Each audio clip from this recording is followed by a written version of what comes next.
Hello and welcome to this IEA briefing. My name is Reem, Ibrahim and I'm the Communications Manager and Linda Whetstone Scholar here at the Institute of Economic Affairs. Today I am delighted to be joined by Chris Snowdon, who is the Head of Lifestyle Economics here at the IEA and the author of the 2025 Nanny State Index published today. Chris, could you tell us a bit about what the Nanny State Index is? Okay, the Nanny State Index is a league table of a whole bunch of European countries. We've been doing it since 2016. We do it these days we always do it every 2 years. So the last one was in 2023. We do it with a whole bunch of partners, think tanks, sound think tanks around Europe who can help us kind of clarify and confirm the data. There are just hundreds and hundreds of data points in this thing. Okay, so it's got the basic categories are there's three of them essentially: nicotine, food and soft drinks, and alcohol. But the nicotine category is split between smoking and safer nicotine alternatives. So you've got to gather a huge amount of information about tax rates, about regulations on a whole bunch of products. So even just within the safer nicotine category, for example, you've got e-cigarettes, you've got disposable vapes, you've got nicotine pouches, you've got heated tobacco, and so on. And we are looking for regulation and taxation that is implemented for paternalistic reasons. So it's just not kind of standard consumer regulation. We don't include everything in there. And we weight each subcategory according to how much we think it really infringes on the liberty of consumers. So high taxes really, have an effect on consumers. Outright bans on things, vaping indoors, for example, have a big effect on people. But it goes right down to, some countries have a state monopoly on alcohol retail, and just a whole bunch of things. So, to try and keep it short, we've got 29 countries in this index. We tot up all the totals until you got a figure out of 100. The countries with the highest score are the worst, and they're at the top of the table. The countries with the lowest score are the best, and they're at the bottom of the table. Interesting. And tell us a bit about the countries on the best side of the spectrum, but also at the worst. Yeah, which Germany, yet again, is at the bottom of the table, which a lot of people are surprised by because think that Germans kind of like a lot of rules and regulations, but not in this area, they don't. And Germany has always been at the bottom. It's quite close between Germany and Luxembourg. But yeah, Germany is the best country again. And then you've got primarily some Southern European countries, places like Italy, Spain, do pretty well on it. And at the top end, you've got a real mix, actually. Turkey, which is in the index for the second time running, they're kind of head and shoulders above everybody else in terms of nanny state regulation because they really clamped down on alcohol and they've completely banned things like e-cigarettes. And also it's a very low income country and we adjust taxes for affordability. So taxes that might not seem much to us as tourists over there actually have a real impact on people who live in the country.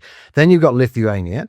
Then you've got Hungary and Ireland and and Finland, of course, making up the top five. So when I say it's a real grab bag, it is, because what you've got basically is you've got two quite authoritarian countries, Turkey and Hungary, where you might expect them to be pretty down on lifestyle freedoms along with other freedoms. Then you've got Lithuania, which is one of several Eastern European countries in recent years who have really been clamping down, particularly on e-cigarettes and alcohol. And you got Finland, and the Scandinavian countries traditionally done quite badly in this index because they're just kind of Scandi paternalists. Then you've got Ireland, of course, and UK is not far behind. The UK is 7th, but the British Isles, if I can call those countries that, have been doing badly on this for years and seem quite intent to kind of get a podium finish.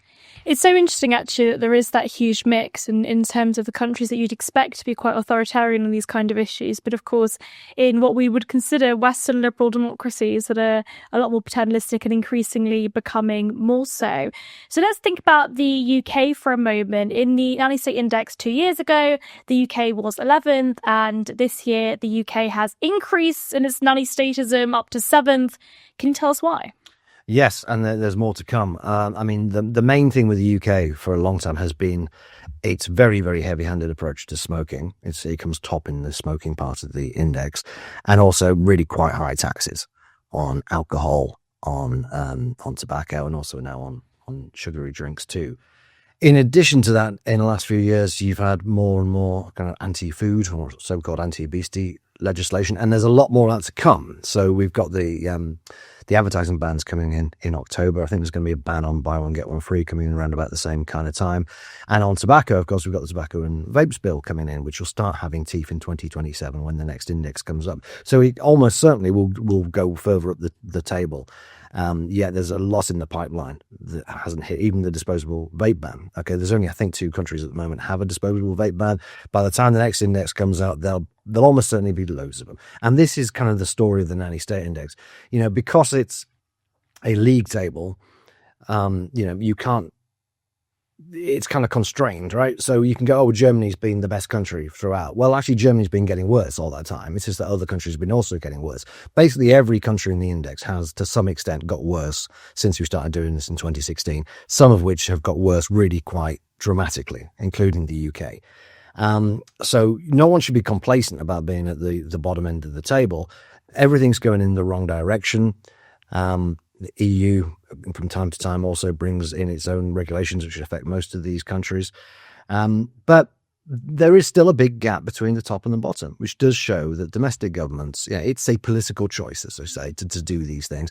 And not only is it a political choice, it's a political choice that doesn't seem to have any real benefits, because all this stuff is brought in on the basis of public health. But if you look in the index, one thing we've always done is do a graph in which we correlate the Nanny State Index score with life expectancy. There's never any correlation. The only correlation with life expectancy of any meaning is GDP, income. If you want countries to get healthier, make them richer, because the nanny state stuff doesn't work. If you correlate the nanny state tobacco score with smoking rates, there's no correlation. You correlate alcohol with alcohol consumption, no correlation. And there never has been. Doesn't matter which way the countries go up and down the graph, there's never a correlation with these things. Could you explain a little bit, why is it that the higher the GDP, or indeed the wealthier a country is, there tends to be healthier people in that country? Why is that?